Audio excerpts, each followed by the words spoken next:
Hello students. Today we will see anatomy of muscle fiber and the structure of contractile proteins. In the previous video we have seen the types of muscles and the introduction to the muscles was given. So we will see the depth in the muscle fiber.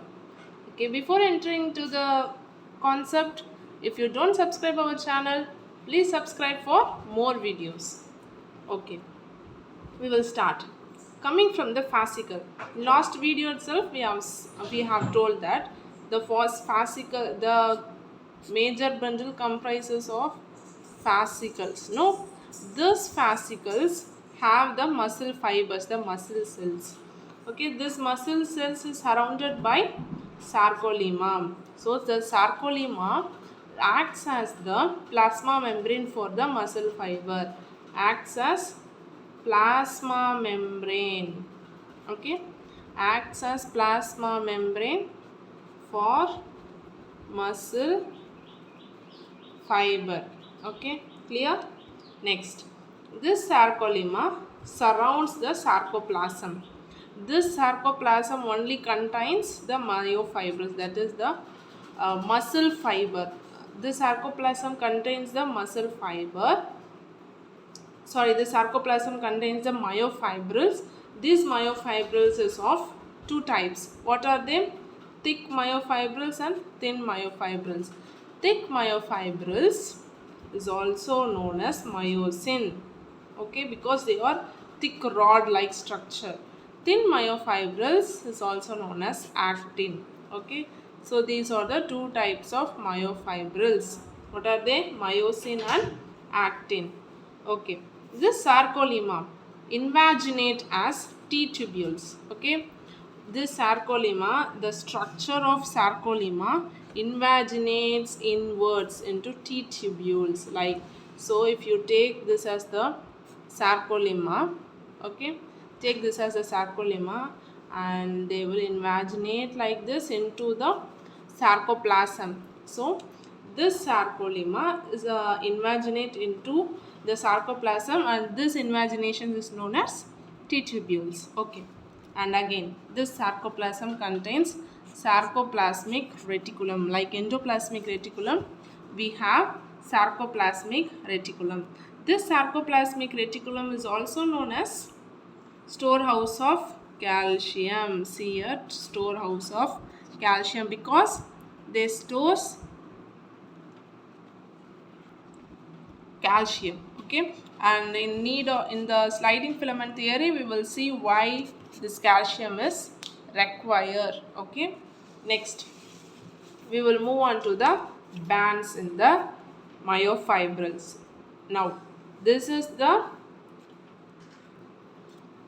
what the thick myofibril. What is the thick myofibril? Myosin. Okay, and this is actin. Myosin is a single filament, but actin is double filament. Okay, the dark band. What is the dark band? Is also known as A band and anisotropic band. Light band, I band, also known as isotropic band. So if you see over here, this part from which I have shaded from here to here, this part is known as A band. What does this contain? Full myosin and half of the actin. Okay, so both two types of proteins are there. So they are aniso, they are not same, they are two types. So they are anisotropic. Anisotropic, A band, dark band, because they contain the dark protein, that is the myosin, the thick filament is there. So they are dark band, also known as A band, also known as anisotropic, because they contain two types of bands. Okay, next light band. This light band also known as I band because isotropic. Why isotropic? See here, this part I have shaded with green, so I have closed all this. What does this contain? Contains only actin protein. It does not contain the myofibril protein. The single type of protein is present over here. This is I band. the quarter of this part and the quarter of the next sarcomere. So this is what the I band. So they contain the same type of protein. So this iso same. So isotropic. Okay. Now we will see the sarcomere. One Z line, the other Z line. Between these two Z lines, we have the functional unit. This is where the contraction relaxation occurs in case of the stimulation. So, where a particular contraction relaxation occurs is sarcomere. This part from between two Z lines is a sarcomere. Okay, now see here. A sarcomere contains H zone. What is H zone? This line, this part between here. This is what? H zone. So I have marked here. H zone between the actins and on the part of the middle part of the myosin. Okay, this is what H zone. So H zone is present in sarcomere. This H zone has a very minute line as M line. Okay, this is what? Z line. Next part starts over here. Like that it goes on infinitely according to our body size. Okay, next. Sarcomere is the functional unit of our muscle fiber. Next, we will see the thick and thin muscle fibrils. So first we will see with the thick myofibril. Thick myofibril is what? Myosin. So this myosin is a polymeric of meromyosin. Okay, meromyosin is the monomer of myosin. Okay, so this meromyosin has two things. One is tail. So this is the for simplicity I have drawn here two parts. What are the two parts over here? Heavy meromyosin and light meromyosin. Heavy meromyosin contains the head part and the short arm, and the light meromyosin contains the tail alone. Okay, so if you see over here for rough I have drawn, this is the head part. Okay, and this is the tail part, and this is the short arm, and this is the tail part. Okay, so the heavy meromyosin contains the head and the short arm, and they form the cross arm. Okay, next after the short arm is the tail.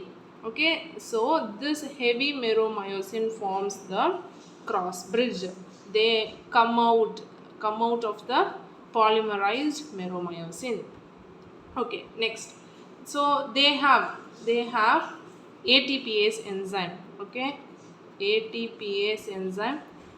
They are the binding site for the ATP, and also the binding site for actin is also present over here. Okay. Thin myofibril. Thin myofibril is also known as actin. So actin is actin and tropomyosin and troponin. So these three components come under thin myofibril. First we will start with actin. So actin is polymer of G-actin.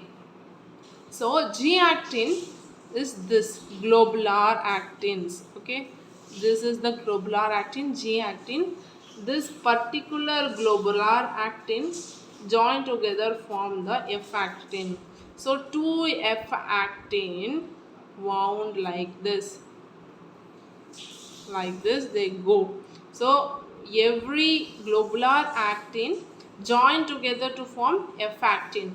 This F-actin is polymer of G-actin, globular actin. So for forming F-actin, the ion used is magnesium 2+. The next one is tropomyosin.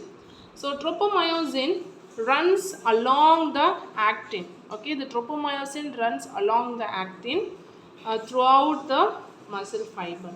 They also two filament, and they binds to the actin. Okay, binds to, clearly listen here, binds to the actin on the myosin binding site. Why? While rest. Only at rest. So if this is going to be the actin, like this, if it is going to run, the tropomyosin will run like this. Okay, like this. So this tropomyosin, if see here, this actin has a binding site for myosin. This tropomyosin binds over it at rest only. So in stimulus created, this tropomyosin comes out from this part and the myosin binds over this actin site. Next, they prevents cross bridge. That is, if they're binding over here in rest, there won't be any cross bridge formation. Next is, I will tell what is cross bridge in the next video while we are seeing sliding filament theory. Next, troponin, the third component of the thin filament. Okay, the third component of the thin filament is troponin. Troponin is trimeric protein. So this is the rough structure of troponin. 1, 2, 3. So 3 protein is there. So each have different functions. The first one is, we will say Ti. What is Ti means? They inhibits the actin myosin interact, the same what the function of tropomyosin like. Okay, next is TT. What is TT means? Binding site of tropomyosin. So this part binds with tropomyosin. This part binds with tropomyosin. Okay. Next is TC. What is TC means? They act as the binding site for calcium. Only when they sit with calcium only, the sarcomere will decrease their length. Okay. So these are the 3 troponin. What are? Ti, TT and TC. Okay, that's it for today's session. We will see sliding filament theory, the most interesting topic, in the next video. So what have we all seen today? The structure of the muscle fiber and its proteins, contractile proteins. Okay, how this contractile protein function in forming the cross bridge and how they contract and relax and causing movement, we will see in the next video. For more videos, subscribe our channel children, and if you have any doubt, please post in the comment section.